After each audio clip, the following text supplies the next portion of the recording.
Hello, Proshot fans. I'm Cameron Capobianco, and joining me today is Lucas Littlejohn, OJHL champion, Minto Cup champion, Iroquois Cup champion, as well as a Niagara IceDog prospect. Lucas, first of all, thank you so much for joining me. And how are you today? Yeah, I'm glad to be on. I'm doing well. Body's a little tired, but yeah, I'm doing well, so can't complain. So, like I said, we're going to get into that OJHL Buckland Cup win. I also forgot to mention, too, that national finalists with you in the Pickering Panthers. We're going to get Yeah. into it a bit, the Minto and the Iroquois Cup Championship. But to start it off, my first question is what made you want to not just become a hockey player, but a lacrosse player as well? Yeah, I think my dad had played a little bit in lacrosse when he was still playing hockey too. So I think it just kind of came naturally. He just kind of put me in lacrosse at a young age, and it just kind of stuck with me all the way through. Just I really found a love for it, and then just kind of wanted to continue to play it, and then look where I am now. So obviously, not a bad decision for sure. Absolutely not a bad decision. And were there any differences between the two sports when you first started playing? I think obviously having to learn to skate in hockey was one of the big struggles, but I think the two sports go pretty hand in hand at some points. With the quickness of the game and being able to think at high speeds. I think they kind of correspond with one another, so it's good. Absolutely. Were there any players you grew up watching and idolizing that helped you get into either sport, such as a guy like maybe John Tavares, who plays hockey, but also when he was younger, also did play lacrosse as well? Yeah, obviously the Tavares family is a big family for both sports, and being around the rinks and seeing John Tavares' dad coaching some teams against me and stuff like that was pretty cool. So he's definitely one that I would look up to say, hey, I can really do both here and maybe make a career in both. So yeah, he's definitely a big idol in my career for sure. Absolutely. Well, you're going over to Richmond, I believe, soon too, as well, to play D1 lacrosse there in the NCAA, I believe, if I'm not mistaken there. Yep. Yep, for sure. So Yeah. So that carries for the 23-24 season. So yeah, I'm excited to get down there and get going with that. So yeah, so that's for next year. absolutely. Well, we'll get into that probably in just a bit as well, too. But you Sure. played, let's talk about your early hockey career. You played for the Yeah. Clarington Torals U15 and U16 team, along with a game in the U18 team system for Clarington. Yeah. Before moving for I want to call it your first OJHL stint. You played 3 games for the Whippy Fury. Did you Yeah. find there were any differences between playing in the ETAHL as well as playing in the OJHL in your first stint?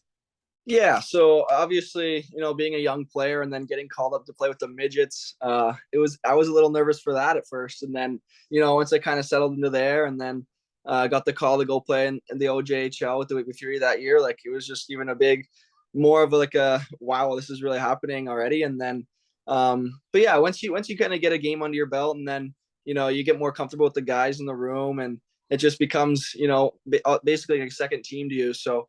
I think, yeah, once you get going, it just kind of you just kind of play your game and not really worry about those things. So, yeah, that was obviously a big year playing all over the place that year. So, but yeah, it definitely helped for my development a lot. Let's go back to Clarington for just 1 second because you were also named the captain of the Clarington Torals as well. What was that meant for you to be named captain of the Clarington Torals? Yeah, I was captain there for a few years. So obviously, just being looked at by the coaching staffs to have that trust and have that leadership to guide your boys through the year. And it's a big thing. Obviously, anytime you get to wear a C for any team, it's a huge accomplishment. And I'm excited my coaches put that trust into me, and I thought I did a pretty good job, wearing that C. And I think the boys could vouch for that as well. But yeah, it's just obviously a big accomplishment, and I'm happy they put that trust into me. Absolutely. So let's go back now. Let's go back to now the canceled OJHL year last year of 2020, 2021. You played for the Espanola Express, I believe, also as well in the Yeah. NOJHL, and also you played a bit for the Carolina Junior Hurricanes in the USPHL. I want to ask you, what was it like playing hockey, not just in Canada, but also in the United States as well? It must have been a huge difference in the sport there. Yeah. So, going up north, it was just kind of like a last minute, the season's canceled. Where do I play? Um, I had talked, like my dad coaches the midget team here in Whippy. I had talks about just, going to play there. But then I really thought to myself, like, hey, maybe starting junior early is, best for me. And one of my dad's good buddies was coaching the Espanola team up there, Brent Hughes, and he gave me a call and offered me if I wanted to go up there and play for him for the year, and I thought it would be great for me. He's obviously a great coach, and he was nothing but great to me too. So yeah, that was great until obviously the season was cut short there too. I think we stopped around just before Christmas break, and then I was kind of scrambling there for a team as well, and then I just saw that the USPHL was still playing right through it. So, and again, one of my dad's buddies down there in Carolina was coaching a team, gave me a call and asked if I wanted to go join them for the rest of their season there. And yeah, that's what I did. And so, yeah, playing down there was a lot different of a style of game. But obviously, when you're living in Carolina, I can't really complain too much. So it's a beautiful place down there, and my time there was well spent. And let's jump back now after the move now back to playing for the Pickering Panthers last year. You were part of last year's winning Buckland Cup championship team. So what was it like for you what was it like going through your head when the clock hit 0 and you guys won the OJHL championship? Yeah, it didn't feel real at first, that's for sure. Just everything we went through all year, all the adversity we faced. It was just a dream come true, really. Like, it's just everything we worked for all year just paid off. And yeah, like I said, it didn't really feel real, coming down the stretch in that game. But then once that buzzer, that buzzer goes off and you just rush the ice with your boys, and it was pretty surreal, that's for sure.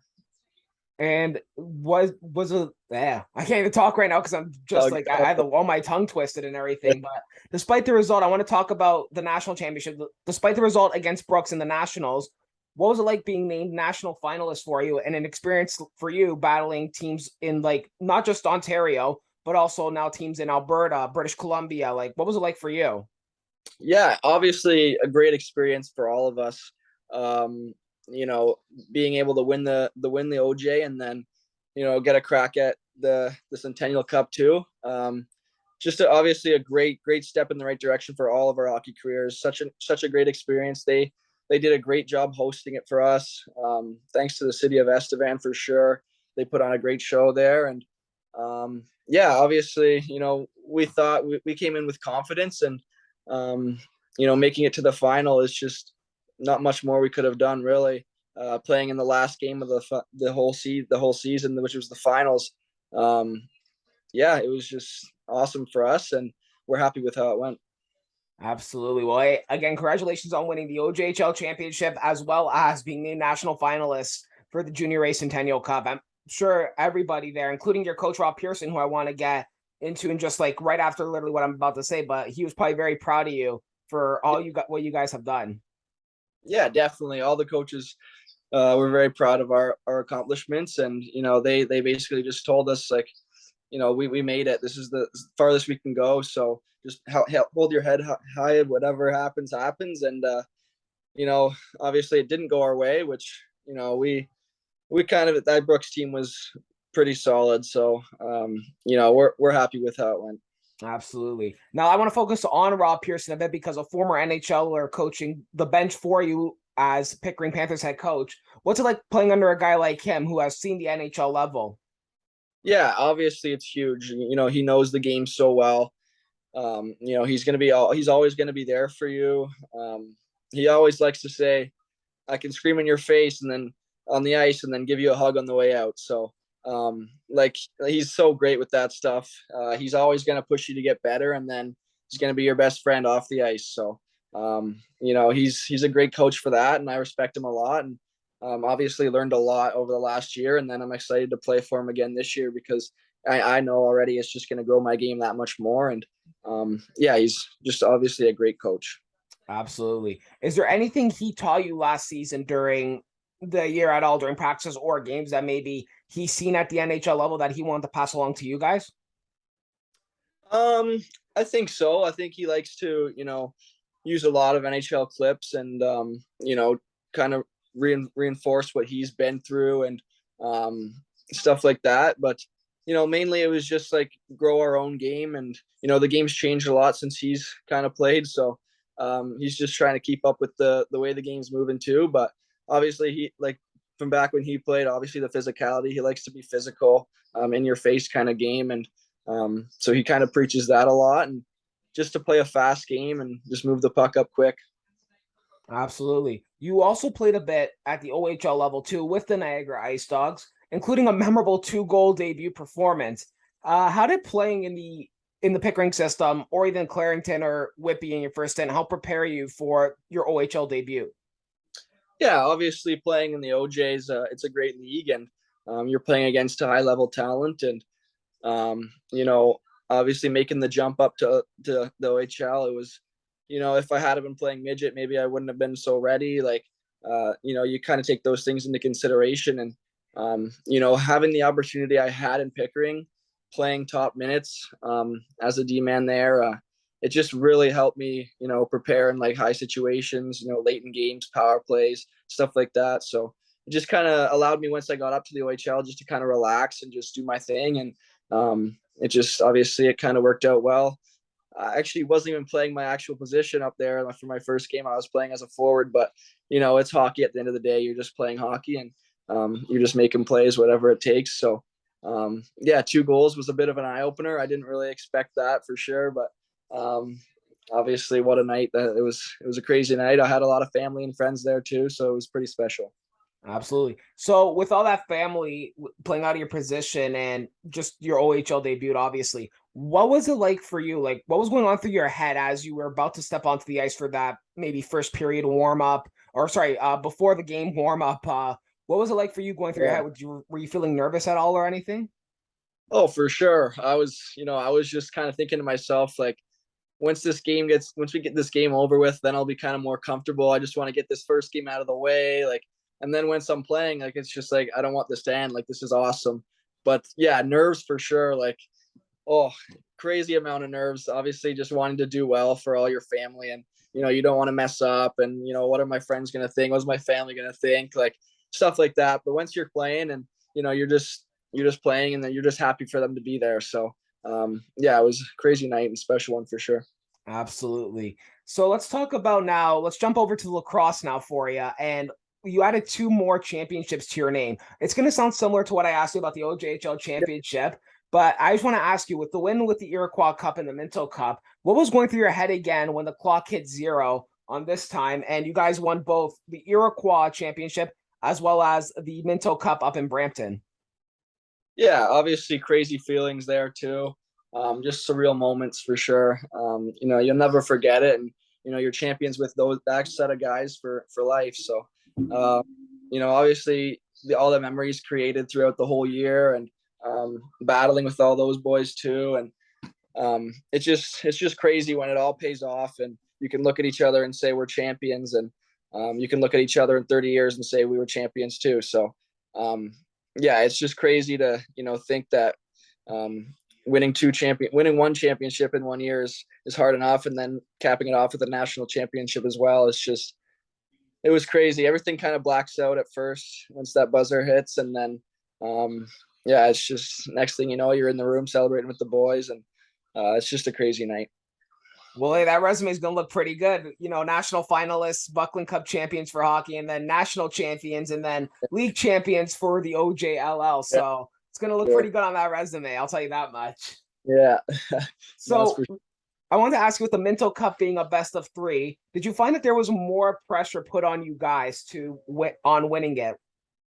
yeah, I think it could have went both ways. Obviously, if we were to lose that first game, now it's like, okay, we got to win 2, but having us, won that first game, it was kind of like, we wish it was just a 1-game series. There we go, it's over. But like I said, yeah, if we were to lose that first game, then it would be like, okay, perfect, we got 2 more to kind of prove ourselves. But yeah, it was interesting. I kind of liked it. I was a fan of it for sure. It wasn't like, nobody can say, it was just 1 game, you guys got lucky. Like, we won 2 games, and we really earned that trophy. So yeah, it was an interesting format, but I think I was a fan of it for sure.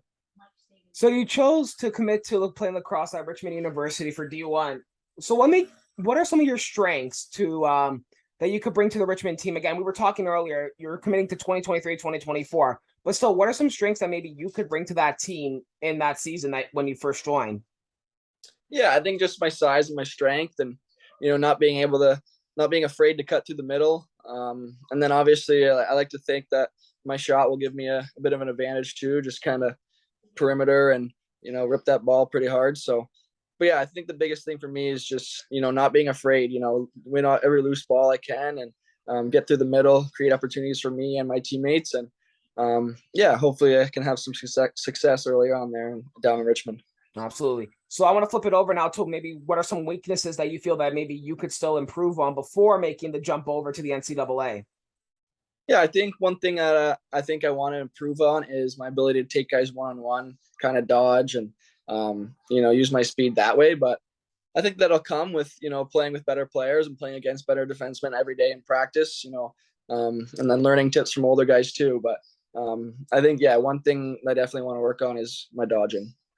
Absolutely. And my last question for you, Lucas, is what are some pieces of advice you can give to younger kids or younger adults too who want to follow in your footsteps and maybe play at the NCAA level, or even for the kids who want to play at the OJHL level, the OJAL or OJLL level, excuse me, Yeah. and the maybe even like whatever, even Yeah. maybe going to midget? Yeah, for sure. You just kind of face whatever adversity comes your way. Not everything's gonna go your way all the time, and you just got to be ready for whatever comes at you, and you just got to stick with it and keep grinding because there's always somebody out there waiting for you and watching you. So never take a day off, never take a practice off, and just be ready for whatever comes your way. Really. Absolutely. Well, Lucas, I want to say thank you so much for joining me today. I really appreciate your time and you chatting with me to sit down and do this interview. And hopefully maybe we can have you on again in the near future.